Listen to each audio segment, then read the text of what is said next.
এই যে আমরা এখানে কুলেন্ট রাখবো। এখন দেখো এই আসলে কুলেন্টটা প্রিমিক্স না নন প্রিমিক্স আমরা কিভাবে বুঝবো? আমি একটু আগে বললাম যে আপনাকে এই রেডি টু ইউজ কথা লেখা থাকবে। রেডি টু ইউজ মানে আপনি মনে করবেন যে এটা প্রিমিক্স, এটা মিক্স করা আছে, জাস্ট খালি ডাললে হবে। কুলেন্ট ঢালতেছেন, এখানে যে জায়গাটাতে ঢালতেছে এই জায়গাটাকে আমরা বলতেছি রিজার্ভার ট্যাঙ্ক। আমাদের কম্পোনেন্টের মধ্যে থাকা যে রিজার্ভার ট্যাঙ্কটা আছে এটা হচ্ছে এটা।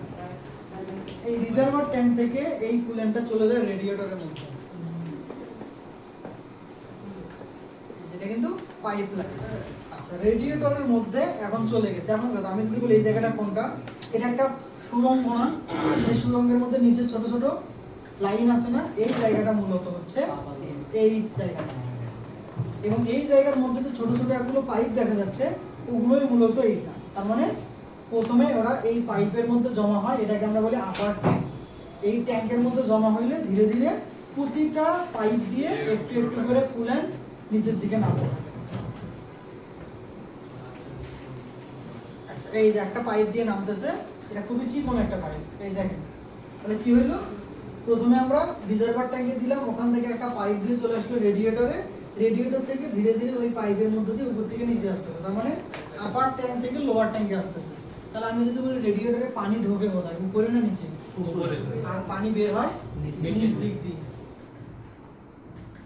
আচ্ছা, রেডিয়েটর থেকে এখন চলে যাচ্ছে ইঞ্জিনের ভিতরে। এটা একটা গোল পাইপ না, এই গোল পাইপ দিয়ে মূলত ইঞ্জিনের ভিতরে পানি যায়। এখন ধরো ইঞ্জিনের ভিতরে যে পানি যাবে এটা ঠান্ডা না গরম? ঠান্ডা। এই পাইপ লাইনের মাথায় কিন্তু আমাদের থাকে এই ওয়াটার পাম্প। এই ওয়াটার পাম্পটা কি করে, ঠান্ডা রাস্তায় থাকে। তার মানে উপরে না নিচে? নিচে। নিচে। এবং এটার কাজ হচ্ছে অলওয়েজ রেডিয়েটর থেকে পানিকে টেনে ইঞ্জিনের মধ্যে ঢোকানো। এই যে পাইপ, এটা থেকে এখন এই যে ইঞ্জিনের মধ্যে ঢুকলো, দেখেন এই যেখানে কিন্তু ওই ওয়াটার পাম্প কি করতেছে, টানতেছে এবং এই পানিটাকে টেনে ও পাঠাচ্ছে। এই যে দেখেন এখান থেকে পানি উপর থেকে নিচে এসে এই যে এই পাইপের মধ্যে দেখতে যাবে গেলাম, এই পাইপের মধ্যে এই যে পুলিটা আছে না, এই পুলিটা হচ্ছে ওয়াটার পাম্পের পুলি। তার মানে এটা ঢুকতেছে ইঞ্জিনের মধ্যে।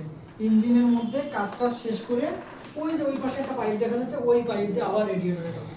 তার মানে আমরা যখন ঢালবো তখন এই পাইপ দিয়ে যাবে, আর যখন ইঞ্জিনে সার্কুলেশন হবে তখন এই পাইপ দিয়ে না গিয়ে এই পাইপ দিয়ে ঢুকে ওই পাইপ দিয়ে বের হবে। এটা নিচের পাইপ থেকে এটাকে আমরা বলি লোয়ার হোসেস পাইপ, আর উপরের পাইপ থেকে ওটা বলা আপার হোসেস পাইপ।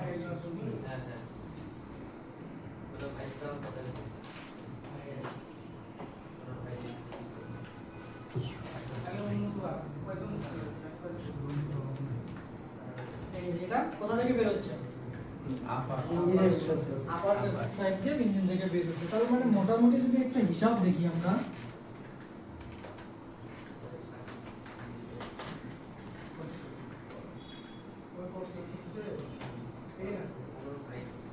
এটা যদি আমাদের ইঞ্জিন হয়, এটা ধরলাম যে রেডিয়েটর, এটা ধরলাম রেডিয়েটরের পাইপ দিয়ে, তাহলে ইঞ্জিন থেকে রেডিয়েটরের মধ্যে একটা লাইন আছে, আবার রেডিয়েটর থেকে ইঞ্জিনের মধ্যে আরেকটা লাইন আছে। এটা যেহেতু উপরে, এটাকে বলতেছি আপার হোসেস পাইপ, আর এটা নিচে থাকার কারণে লোয়ার হোসেস পাইপ। এই লোয়ার হোসেস পাইপের মাথায় আছে ওয়াটার পাম্প, যেটা পানিটাকে সার্কুলেশন করে। তাহলে এইটাই হচ্ছে না হিসাব। তাহলে ইঞ্জিন থেকে গরম পানি বের হয় উপর দিয়ে রেডিয়েটরে যায়, এবং রেডিয়েটর থেকে ধীরে ধীরে ঠান্ডা পানি আবার ইঞ্জিনের মধ্যে যায়। এটাই মূলত মেজর হিসাব। এবার আমরা আলোচনা করব এর ভিতরে, কারণ আমরা কুলেন্টের ব্যাপার শেষ। তাহলে কুলেন্ট নিয়ে কোনো প্রশ্ন? কুলেন্ট কতদিন পর পর চেঞ্জ করব? বিল্লাল আহমেদ বলেন, কুলেন্টের লাইফ টাইম কতদিন? 2 থেকে 2.5 বছর, অথবা 2.5 বছর, অথবা 3 বছর। না না, এখানে হিসাব দুইটা, একটা কিলোমিটার, একটা সময়। ধরলাম যে 2 বছর, আপনি যে বলতেছেন 2 বছর পর পর 3 বছর দিচ্ছে, এটা তো 2 বছর তো গাড়ি নেওয়া তো আইতে পারে, এইজন্য 2 বছর পরে কি গাড়ি চেঞ্জ করবেন? 2 বছর গাড়ি না বললাম যে 2 বছর আরো বেশি ইউজ করবেন। আমাদের যে রেন্টেকারের গাড়ি, এটা মাসে প্রায় 6 থেকে 7,000 কিলো চলে। যদি মাসে 6 থেকে 7000 কিলো চলে তাহলে আমার 2 বছরে 24 গুণ 6000 হয় তাহলে কত হয়? লাইটটা দাও ভাই, লাইটটা দাও। 24 যদি 6000 হয় 1 6 24 হয়তো কোনো 12 1,44,000 তাহলে 1,44,000 কই আপনি দিচ্ছেন মাত্র 20 থেকে 25,000। তার মানে হিসাবটা হচ্ছে আপনি সময়টাকেও ক্যালকুলেশন করবেন আবার আপনি কিলোমিটারটা ক্যালকুলেশন করবেন যেটা আগে আসবে। ক্লাস করবা? জি স্যার। আপনার গাড়িতে যেটা আগে আসবে। এখন কথা একটা গাড়ি ঢাকায় চলে। এখন ঢাকায় সামনে চেয়ার আছে? সামনে কাস্টমারের ছেলে। আচ্ছা এখন কথা যে গাড়ি ঢাকায় চলে সেই গাড়িতে যদি আমি 2 বছরের হিসাব ধরি বা 20,000 কিলো ধরলাম যে একটা গাড়ি ঢাকায় চলে সেটাকে আমি বলতেছি যে 25,000 কিলোমিটার চলার পর আমার গাড়ির কুলান্ট আমি চেঞ্জ করব। এবং এই গাড়ি সর্বোচ্চ শুধুমাত্র অফিস যায় এবং আসে। তাহলে এই গাড়ি 25,000 কিলোমিটার হয়ে যায়। Please attention to our junior student, okay? তাহলে এই 25,000 কিলো আজকে মিনিমাম 6 থেকে 7 বছর পর্যন্ত রাখতে পারে। এখন সে যদি 6 বছর পর কুলেন্ট চেঞ্জ করে তাহলে ওই কুলেন্টের ভিতরে কিছু থাকবে। এই জন্য হিসাবটা হচ্ছে আপনাকে আমি সময়ও বলছি কিলোমিটারও বলছি। এর মধ্যে যেটা আসবে সেটা দিয়ে চেঞ্জ করবে। আপনি সময় ধরে রাখবেন কিলোমিটার আপনার অনেকই হয়ে গেছে দরকার নেই। আপনার অবশ্যই দুইটাই জানা থাকবে। আমরা বাংলাদেশে যেটা সমস্যা আমরা যদি একটা জানি কি জানি আমরা যদি 2 বছর পর চেঞ্জ করতে এখন 2 বছরে যে আপনি 1 লাখ চালাইছেন না 1.5 লাখ চালাইছেন দেখা বিষয় না। এই জন্য আমাদের ইঞ্জিনের মধ্যে ঝামেলাগুলো বেশি লাগে এবং আমাদের মেইনটেনেন্স কস্ট অনেক বেড়ে যায়। আপনাকে দুইটাই জানতে হবে। তো এই যদি কুলিং সিস্টেমের হিসাব হয় তাহলে কুলেন্ট নিয়ে মোটামুটি আমাদের কোনো প্রশ্ন নাই। আমরা যদি আরেকটু যাই কুলেন্ট হচ্ছে এই যে এটা যখন চেঞ্জ করব ওটা রাস্তাটা কোন দিক দিয়ে আসবো ওটা রেডিয়েটরের পাশ। তাহলে এই হচ্ছে কুলেন্টের ধর্ম। আপনি প্রিমিক্স হলে সরাসরি ঢেলে দেবেন, নন প্রিমিক্স হলে আপনাকে মিক্স করে দিতে হবে। কুলেন্ট যদি বুঝে থাকেন আমরা কুলেন্টে যাব না। এবার আমরা একটু রেডিয়েটর। এখন কথা রেডিয়েটর আসলে কি? রেডিয়েটর আর কিছুই না, এটা এই কথাটা এটা ইঞ্জিন থেকে আসা গরম কুলেন্টকে ঠান্ডা করে ইঞ্জিনের মধ্যে পাঠায়। এখন কথা ঠান্ডা মানে স্যার ঠান্ডা মানে 18 ডিগ্রি। এটা কিন্তু 18 ডিগ্রি করে না, ওই যে অপারেটিং টেম্পারেচারে ধরে রাখার জন্য যে টেম্পারেচারটা রাখবে সেটা। আমি আবারও বলতেছি বারবার ঠান্ডা বলতেছি হয়তো পড়াশোনার ক্ষেত্রে, কিন্তু আপনাদের আমি প্রথমেই কিন্তু এই ব্যাপারটা ক্লিয়ার করে দিয়েছি। তাহলে এবার আমরা রেডিয়েটর লিখি। কুলেন্টের ব্যাপারটা শেষ করলে আমরা রেডিয়েটর লিখি। সব আসবো, টেনশন না। আমি আপনাদের বলছি যে কোনো টপিক শেষ করার পরে আরেক টপিকে গেলে যদি এই টপিকের মধ্যে কোনো কোশ্চেন অ্যান্সার না পান তখন আমাকে কোশ্চেন করবেন, তার আগে না। তাইলে আমার আগাইতে সুবিধা হবে, আপনি কোশ্চেনের অ্যান্সার পাবেন। রেডিয়েটর লিখছেন, দেখেন যে ইঞ্জিন থেকে বের হওয়া গরম পানিকে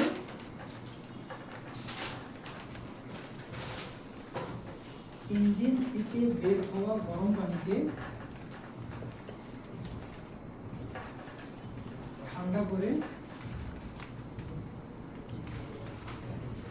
ইঞ্জিন থেকে বের হওয়া গরম পানিকে ঠান্ডা করে। আমরা একটু বোঝার জন্য কি হলো স্যার, আমরা একটু বোঝার জন্য একটু যদি একটা রেফারেন্স নাম্বার দেই। আচ্ছা ইঞ্জিন থেকে যে পানিটা বের হবে তার টেম্পারেচার কত? ধরলাম যে 98, কারণ ধরলাম মানে কি ইঞ্জিনের টেম্পারেচার এটাই বের হয়েছে। এই 98 কিন্তু রেডিয়েটরে এসে 18 হয় না, 30 হয় না, 40 হয় না, এটা মোটামুটি 60-65 ডিগ্রি সেলসিয়াস হয়। যার কারণে এটা ইঞ্জিনে ঢুকলে আবার একটু গরম হয়ে আবার 98 হয়ে বেরিয়ে আসে। এখন কথা ইঞ্জিনের মধ্যে যদি 18 ডিগ্রি সেলসিয়াস তাপমাত্রা ঠান্ডা পানি ঢুকাই দেয়, ইঞ্জিন কি আছে? গরম। ইঞ্জিন আছে 98, ইঞ্জিনের মধ্যে ঢুকাইলাম 18। এই 98 এর মধ্যে যখন আমি 18 ডিগ্রি পানি ঢুকাবো তখন কি হবে জানেন? ইঞ্জিন ব্লক ফেটে যাবে। কেন স্যার? এখানে আবার পানি থাকলে পানি ফাটে যায়।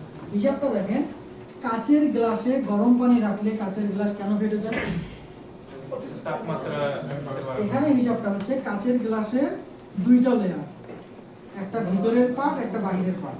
এটা ধরলাম ভিতরের পার্ট, সরি এটা ভিতরের পার্ট আর বাইরের পার্ট। এর মধ্যে যখন আপনি পানি দিচ্ছেন এবং সেই পানিটা যখন অনেকটা গরম, এই গরম পানি থাকার কারণে এই গরম পানি কিসের সংস্পর্শে আসে, বাইরে না ভিতরে? ভিতরে।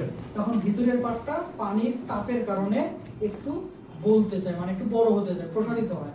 কিন্তু বাহিরের পার্টটা ঠান্ডা বাতাস এসে ধাক্কা খাওয়ার কারণে ও কিন্তু বলে দেন না আমি ঠান্ডা, আমি বলবো না। এ চাই ছোট হওয়ার জন্য, ও চাই বড় হওয়ার জন্য। এই ছোট বড়র মাঝখানে একটা স্ক্র্যাচ বা একটা ফাটা দাগ তৈরি হয়ে যায়। এই গরম আর গরম জিনিসের মধ্যে যখন আপনি 18 ডিগ্রি কোনো ঠান্ডা জিনিস ঢুকাবে, ইনস্ট্যান্ট ফেটে যাবে। এই জন্য এই ঠান্ডা বারবার বললো এটা আসলে এত ঠান্ডা না, এটা হয়ে যায় 60 থেকে 65 ডিগ্রি সেলসিয়াস তাপমাত্রা, যেটা ইঞ্জিন নিতে পারবে। আশা করি বুঝতে পারছেন। যদি বুঝেন তাহলে এবার আমরা আসি রেডিয়েটরের কাজ। লিখছি তো নাকি? ইঞ্জিন থেকে আসা গরম পানিকে ঠান্ডা করে, এতটুকু। এই যদি রেডিয়েটরের কাজ হয়, এখন কথা এর কাজ কি বললাম? ইঞ্জিন থেকে গরম পানি আসবে, ঠান্ডা হবে। এখন কথা গরম পানি ঢুকবে কোন দিক দিয়ে, বের হবে কোন দিক দিয়ে? এখান থেকে যদি দেখায়, এই যে এখানে একটা বড় ছিদ্র আছে না, এই দিক দিয়ে ঢুকবে।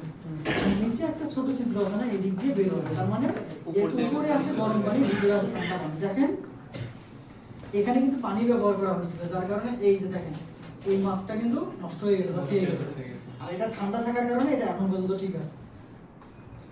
এই হচ্ছে গরম এবং ঠান্ডার হিসাব। কিন্তু এখানে যদি আপনি কুলেন্ট ইউজ করতেন, এই জিনিসটা কিন্তু হইতো না। কারণ পানির 100 ডিগ্রিতে যে টেম্পারেচার হয়, কুলেন্ট আসলে ওই টেম্পারেচার কোনো কিছুই না। পানি 129 ডিগ্রিতে যেখানে একদম সম্পূর্ণ বাষ্প হয়ে যাবে, সেখানে কুলেন্ট মাত্র বাষ্প হওয়া শুরু করে। তার মানে এখানে যদি হিসাব হয়, একজনের ওজন 105 কেজি আর একজন 40 কেজি, দুইজনকে আপনি দুইটা ঘুষি মারবেন। আপনার ঘুষি যে 40 কেজি 45 কেজি আছে, ওটাও যদি ওর জন্য মনে করেন সারা জীবনের জন্য হয়ে যায়, যে 100 কেজি বা 105 কেজি, তার জন্য কিন্তু ওই ঘুষি কিছুই না। ঠিক এইরকম একটা হিসাব। এবার আমরা একটু রেডিয়েটরে কিছু পরিচিতি করবো, জানবো। এবার লেখেন, নিচে লেখেন রেডিয়েটরের child part.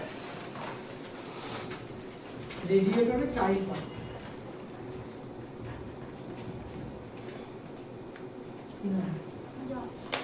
Josh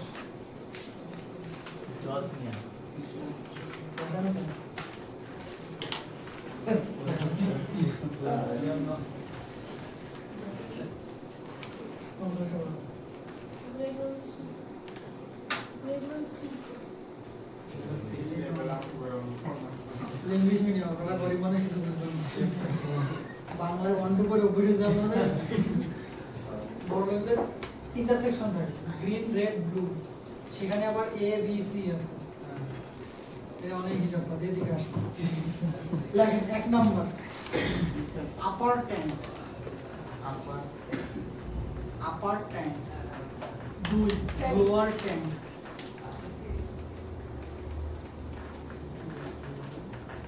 pressure cap, lower tank, lower tank এরপর লিখবো pressure cap, overflow line,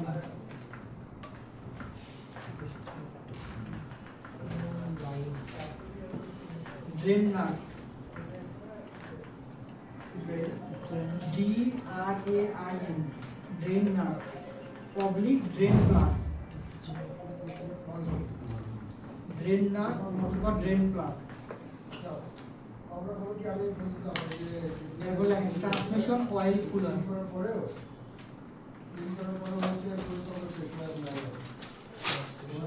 transmission oil cooler. এরপর লেখেন core, CORE transmission oil cooler, transmission oil কুলারের পরে কোর এবং কোরের পরে লেখেন ফিন্স,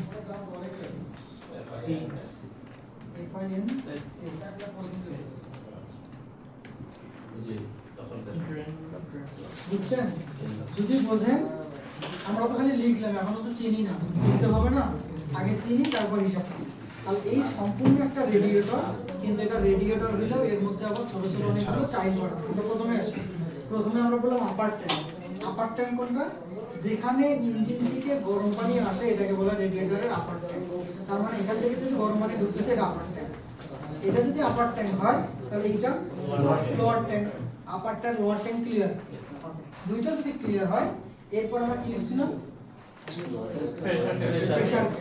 প্রেসার ক্যাপ হচ্ছে এই জিনিসটা, যেটা এই ট্যাঙ্কের মধ্যে লাগানো থাকে। যদিও এটা এটা না, যদি এটা এটা হয়তো তাহলে বসে যাইতো। তাহলে আমরা এটা বাদ দিই।